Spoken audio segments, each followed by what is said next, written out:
আমি মিশকাতের হাদিস পাকি পড়েছি। এই রিসেন্টলি একটা বাংলাদেশ থেকে কিভাবে আলে হাদিসের পক্ষে একটা জুলুম চালানো হচ্ছে জি। কি আরবিতে পেয়েছি দাব্বাল। দাব্বল মানে কি? গোসাপ। আপনার গোসাপ পর্যন্ত জি কি বলে? আপনাদের কি বলে? আপনার সাদা বাংলা কি গুয়েট কেল্লা কি বলে জি? আর শিক্ষিত বাংলায় বলে গোসাপ, আরবিতে বলে দাব্বল।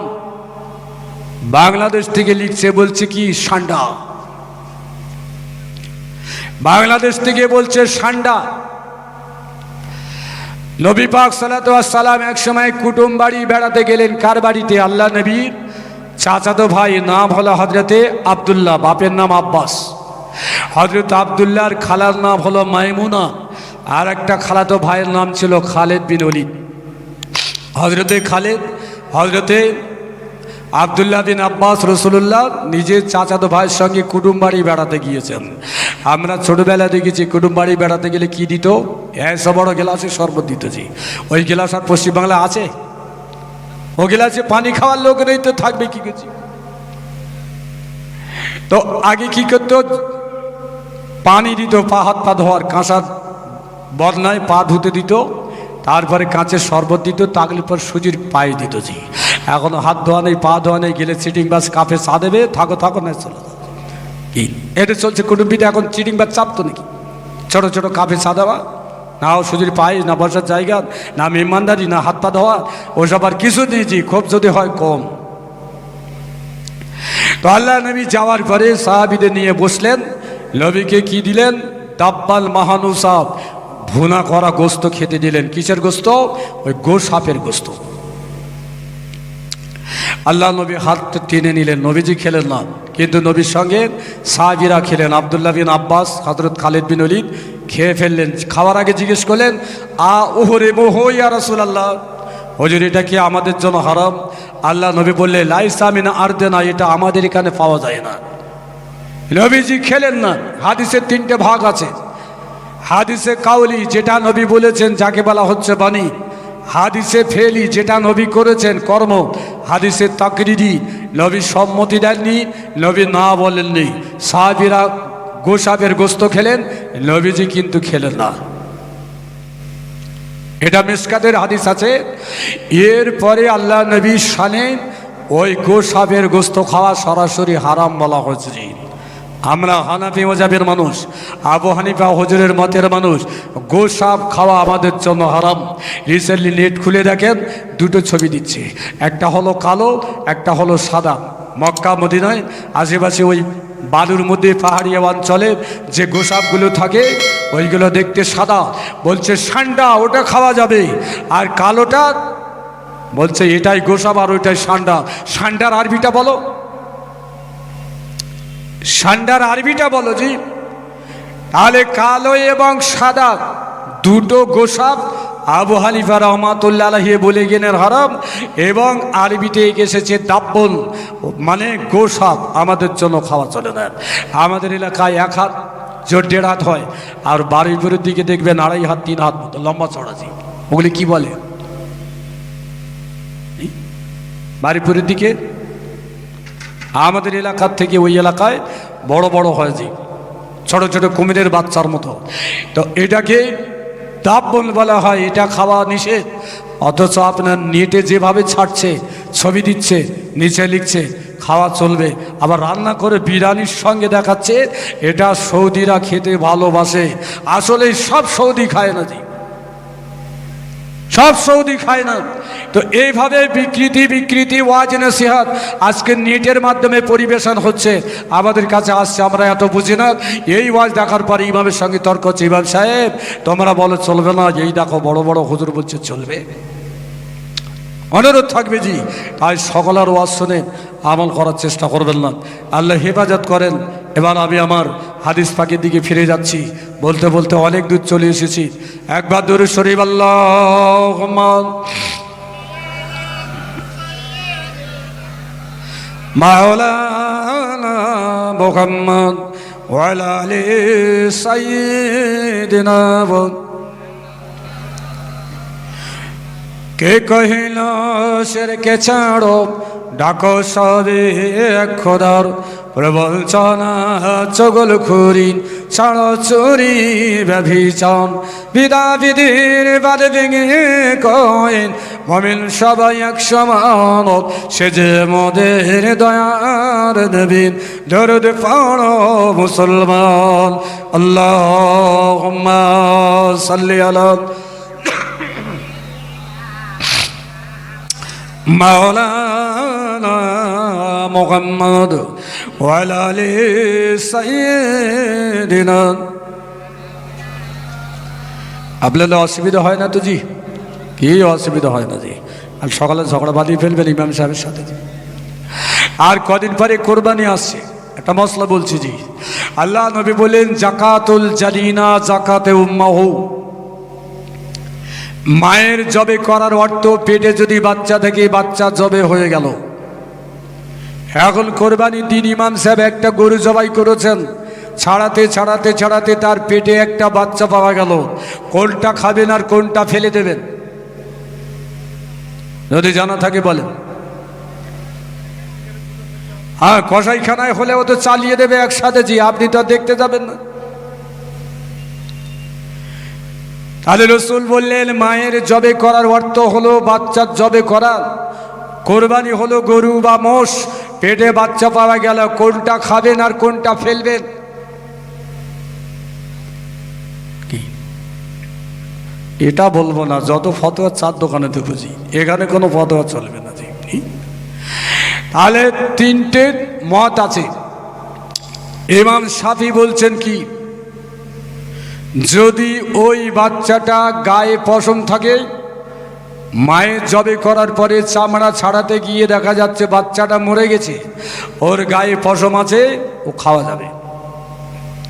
ইমাম মালিক বললেন পশম থাক আর না থাক, ওই মায়ের জবে করার পরে পেটের বাচ্চা যদি থাকে, মরে যদি যায়, ওটা খাওয়া যাবে। ইমাম আহমদ বিন হাম্বল বলবেন খাওয়া যাবে। ওই ইমাম মালিকের মতে, ইমাম শাফির মতে, ইমাম আহমদের মতে গোশাপ খাওয়া যায়। আর নিষেধ করলেন আমাদের আবু হানিফা রহমাতুল্লাহ আলাইহি। এখন ওদের ওই মশলাটা আমাদের জন্য বৈধ কি? হ্যাঁ, কিন্তু আপনি তো জানেন, আমি মৌলী সাহেব বই পড়েছি না, বলে দিলাম। আপনি তো জানেন না, নেটের ওয়াজ শোনার পরে বলছে এই দেখো হুজুরা বলেছে গোশাপ খাওয়া চলবে। সর্বনাশ করেছি, বর্ষাকালে কত পাওয়া গিয়েছিল, ছেড়ে দিয়েছি কি। হ্যাঁ, তাহলে কুঁচে কি করবেন? কুঁচে কুঁচে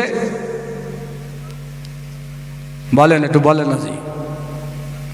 হ্যাঁ হ্যাঁ, নিষেধ কেন? নিষেধ জি, হেদায়েত কিতাবে আবু হানিফা হুজুর বললেন যে মাছের কানকো নাই সেই মাছ খাওয়া যাবে না, যার কান আছে খাওয়া যাবে।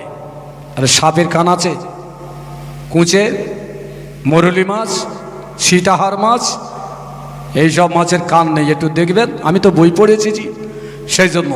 তাহলে যে মাছের কান নেই সেই মাছ খাওয়া যাবে না। সুতরাং কুঁচের কান নেই, কুঁচো খাওয়া যাবে না। কিন্তু ইমাম শাফি, মালিক, হাম্বলি তারা বলছে নদীর, সমুদ্রের সব প্রাণী খাওয়া যাবে। আবু হানিফা হুজুর বললেন মাছ ছাড়া অন্য কিছু খাওয়া যাবে না। সেই জন্য আমাদের মতে ক্যাঁকড়া খাওয়া হারাম। অনেকে ফতোয়া দিচ্ছে, বলছে চিংড়ির বেলা চলে আর ক্যাঁকড়ার বেলা চলবে না। তাহলে চিংড়ি, বড় বড় চিংড়ি, মোচা চিংড়ি, ওদের দেড়ও আছে, বাগদা চিংড়ি দেড়ও আছে। ও কি মানুষের হাত কাটতে পারে দেড়ো দিয়ে? না, আত্মরক্ষার জন্য খাবার সংগ্রহ করে। কিন্তু সমুদ্রের ক্যাঁকড়া আপনার আঙুল কেটে দিতে পারে, মেরে দিতে পারে। এই জন্য ক্যাঁকড়া হলো ইজাদার প্রাণী। কুকুর, বিড়াল, শিয়াল এরা যেমন মুখ দিয়ে ধরে কষ্ট দেয়, খায়, শিকার করে, ক্যাঁকড়া ঠিক তদ্রূপ তার দাঁড়া দিয়ে শিকার করে, দাঁড়া দিয়ে কষ্ট দেয়। ওই জন্য ক্যাঁকড়া খাওয়া আবু হানিফা হুজুর হারাম বলেছেন, কেউ কেউ বলেছেন মাকরুহ তাহরিমি।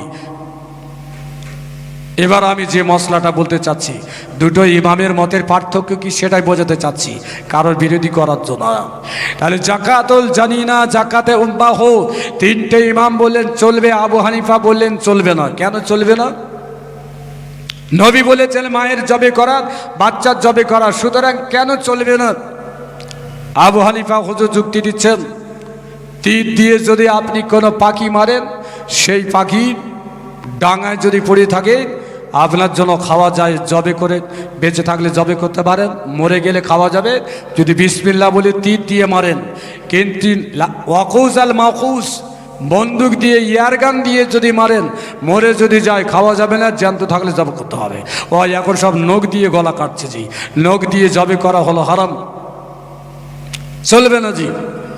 তো আবু হানিফা হুজুর বললেন যদি কোনো প্রাণীকে তীর দিয়ে মারা হয়, ওই পাখিটা উড়ে গিয়ে পুকুরে একটা বাঁশের মাচা ছিল কি বাঁশ ছিল, বাঁশের উপরে বসার সঙ্গে সঙ্গে গলাটা পানির মধ্যে ডুবে গেল, ওই পাখিটা মারা গেল, খাওয়া যাবে? তীর দিয়ে যদি মারেন, ডাঙায় যদি মরে যায় খাওয়া যাবে, জ্যান্ত থাকলে জবে করতে হবে। আর পানিতে গিয়ে কোনো ভাড়া বা বাঁশের উপরে পড়লো, সঙ্গে সঙ্গে মাথাটা ডুবে গেল, এরপরে পাখিটা মারা গেল, খাওয়া যাবে? আপনারা ঠিক বুঝতে পারছেন না নাকি? কেন যাবে না জি? ও যে খোঁটার উপরে বাঁশের উপরে বসে পানিতে মাথাটা ডুবে যাওয়ার জন্য দম আটকে মারা গেল, যে পাখিটা তীরের আঘাতে ডাঙায় মরলে খাওয়া যাবে, সেই পাখিটা পানিতে গিয়ে যদি ডুবে মরে যায় খাওয়া যাবে না। কেন? ও দম আটকে মারা গেল। আবু হানিফা হুজুর তাই বলছেন, মায়ের জবে করার সঙ্গে সঙ্গে পেটের বাচ্চাটা দম আটকে মারা যায়, সেই জন্য ওটা মৃত। হুররিমা আলাইকুমুল মাইতাতা, তোমাদের জন্য মৃত প্রাণী খাওয়া হারাম। এই জন্য আবু হানিফা হুজুর বললেন, মায়ের জবে করার পরে পেটের বাচ্চা যদি মরে যায়, ওই বাচ্চা খাওয়া যাবে না, কিন্তু যেটা জবাইকৃত প্রাণী সেটা খাওয়া যাবে। কত পার্থক্য! গোসব খাওয়া আবু হানিফা হুজুর বললেন চলবে না, জবাই করা প্রাণী মরে গেলে চলবে না। ইনি হচ্ছেন আমাদের ইমাম আবু হানিফা রহমাতুল্লাহ আলাইহি। এনার যুক্তি, এনার মত, এনার লেকচার, এনার তাকদীর, এনার মশলার কাছে পেরে উঠতে না পেরে আজকের এনাকে বলা হচ্ছে মুশরিক, এনাকে বলা হচ্ছে জাহান্নামী, এনাকে বলা হচ্ছে তাকলিদ করেছেন, রাসূলুল্লাহর হাদিস বিকৃতি করেছেন। সুতরাং যারা হানাফি মত অনুসরণ করে চলে, এরা আকসার সব জাহান্নামে যাবে। ক্যাসেট খুঁজে দেখেন, খুলে পাবেন। আমি না পড়ে না জেনে বলি না, আপনাদের বিভ্রান্তি করার জন্য বলি না জি। সেই জন্য সব ক্যাসেটের ওয়াজ শুনে আমল করার চেষ্টা করবেন না, আর সব ক্যাসেটের ওয়াজ শুনে ইমাম সাহেবের প্রশ্ন করবেন না, বিভ্রান্তির মধ্যে পড়ে যাবেন। আল্লাহ হেফাজত করেন। সবাই বলুন আল্লাহুম্মা আমিন। অনেক লম্বা চওড়া বললাম, আসল হাদিস কি বলছিলাম? ইজা মাতা আহাদুকুম ফালা তাহবিসুহু, তোমাদের কেউ যদি মারা যায় দীর্ঘ সময় বাড়িতে ফেলে রাখতে পারবে না। ওয়াশরাউ ইলা কাবরিহি, তাড়াতাড়ি তাকে দাফন কাফন করো। তাহলে দাফন করতে গেলে কি করতে হবে জি? জানাজা পড়তে হবে। জানাজা, তাহলে তাড়াতাড়ি নবীজি জানাজা পড়তে বললেন। হযরত আলী থেকে হাদিস আছে, সালাসালা তো আক্কেরোহা আলিও, ওগো আলী তিনটে কাজে বিলম্ব করো না, তিনটে কাজে বিলম্ব করো না। আর সালা তো এজা হাত ওয়াক্তে হাত, ওয়াল জানাজা তো এজা হাজার হাত, ওয়াল আইম্মা এজা ওয়াজাতুল্লাহ কাফব। ও আলী তিনটে কাজে বিলম্ব করো না। এক নম্বর, যখন নামাজের সময় হয়ে যাবে নামাজটা তাড়াতাড়ি আদায় করবে। আর দু নম্বর, মানুষ যদি মারা যায় তাড়াতাড়ি তারা জানাজা পড়বে। আর তিন নম্বর, যদি বাড়িতে যুবতী মেয়ে থাকে, পাত্র যদি পাও তাড়াতাড়ি বিয়ে দেবে। তিনটে কাজ আল্লাহ নবী হযরত আলীকে বলেন তাড়াতাড়ি করবে। এক নম্বর, নামাজ সময় হলে আদায় করো। তাহলে আমাদের এখন যে সময় চলছে, আকসার জায়গায় একটা জামাত নাকি, আকসার জায়গায় একটা জামাত, যেখানে বাজার আছে শহর আছে সেখানে 1:30টায় জামাত হয়। কিন্তু আমি একজন ব্যবসায়ী মানুষ, ব্যবসার দিকে লক্ষ্য রেখে ওই একটা জামাতটা যদি 3টে করি, একটা নামাজটা যদি 3টে পড়ি, কি হবে? নামাজ হবে সব পরিপূর্ণ। কি বলে হুজুর একে নামাজ পড়ে না, ফেরি ফতোয়া দিলে চলবে? একে নামাজ পড়ে না আবার এ ফতোয়া দিলে চলবে? তাহলে সময় মতো নামাজ আদায় করা। কিছু মানুষ ইচ্ছা করে বিলম্ব করে নামাজ আদায় করে, ইচ্ছা করে। একটা জামাত আছে, কোন একজন ব্যক্তি তিনি মসজিদে আসলেন, ইমাম সাহেবের কাছে গিয়ে বলছে হুজুর 5 মিনিট দেরি করেন। ওই নতুন লোকটা এসে খুব আল্লাহওয়ালা লোক, কিভাবে বুঝলে তার জামা দেখে আল্লাহওয়ালা, কিভাবে বুঝলে তার শরীর দেখে আল্লাহওয়ালা? সমগ্র মহল্লাবাসী যেটা নির্ধারণ করলো একটাই জামাত হবে, আর একজন নতুন অতিথি কুটুম আসার জন্য আপনার জামাতের সময় পাল্টে যাচ্ছে 1:15। কি এভাবে চলছে জি, ঘুরে ঘুরে দেখছি তো। আল্লাহ নবী বললেন মারা গেলে জানাজা তাড়াতাড়ি করো। কেন? হুজুর পাক সাল্লাল্লাহু আলাইহি ওয়াসাল্লাম বলেন আন্নাল মাইয়াতা ইজা সুনা সুম্মা ইহতালাউন কিহিদ ওয়া ইল কানা সালিহা ইয়াকুনি কাদ্দেবুদিন। মৃত ব্যক্তি মারা যাওয়ার পরে কাফন পরিয়ে যখন রাখা হয় গোসল দিয়ে আর খাটিয়া রাখা হয়, এরপরে যখন কবরস্থানের দিকে নিয়ে যাওয়া হয় জানাজা পড়ার জন্য, ওই মৃত ব্যক্তি বলবেন কাদ্দেবুনি, আমাকে তাড়াতাড়ি নিয়ে চলো, আল্লাহ পাক আমার জন্য অপেক্ষায় আছেন। বলুন সুবহানাল্লাহ। তাহলে মুমিনের মৃত্যু এটা একটা রহমত। আমি বাড়িয়ে বলছি, মুকাশেফাতুল কুলুব বলে একটি বই পড়েছি, তার মধ্যে এটাই লেখা আছে, যখন কোনো মুমিন ব্যক্তি ইন্তেকাল করেন তার লাশটা থাকে জমিনে, দুনিয়ায়, ঘরে দাওয়ায়, দলিজ ঘরে, আর তার আত্মাটা ফেরেশতারা নিয়ে চলে যায় কোথায়? আল্লাহর দরবারের দিকে। ওই আত্মাটা নিয়ে যখন প্রথম আসমানের দরজার নিকট হাজির হয়, সঙ্গে সঙ্গে শব্দ আসে কি? ফেরেশতারা বলবেন মুমিনের আত্মা, দরজা খুলে দেওয়া হয়। দ্বিতীয় আসমানে যখন হাজির হয় দরজা খুলে দেওয়া হয়। তৃতীয়, চতুর্থ, পঞ্চম সব আসমানের দরজাগুলো মুমিনের জন্য উন্মুক্ত করা হয়। বলুন সুবহানাল্লাহ। কিন্তু যদি কোনো গুনাহগার ব্যক্তি মারা যায়, তার আত্মাটা যখন আল্লাহর দরবারের জন্য হাজির করার জন্য নিয়ে যাওয়া হয়, কোনো আসমানের দরজা খুলে দেওয়া হয় না। কি কোনো গোলাগার ব্যক্তি যদি মারা যায়, কারোর জন্য দরজা খোলা হয় না। আকাশের নিচে জমিনে আত্মাটা ফেরেশতা নিয়ে ঘোরাঘুরি করতে থাকে। ওই মুমিনের আত্মা আল্লাহ পাকের আরশের নিচে গিয়ে যখন হাজির করা হয়, আল্লাহ পাক রহমতের দৃষ্টিতে দেখবেন, দেখার পরে আত্মার উপরে খুশি হয়ে যাবেন, আর ফেরেশতাদের বলবেন একে নিয়ে যাও।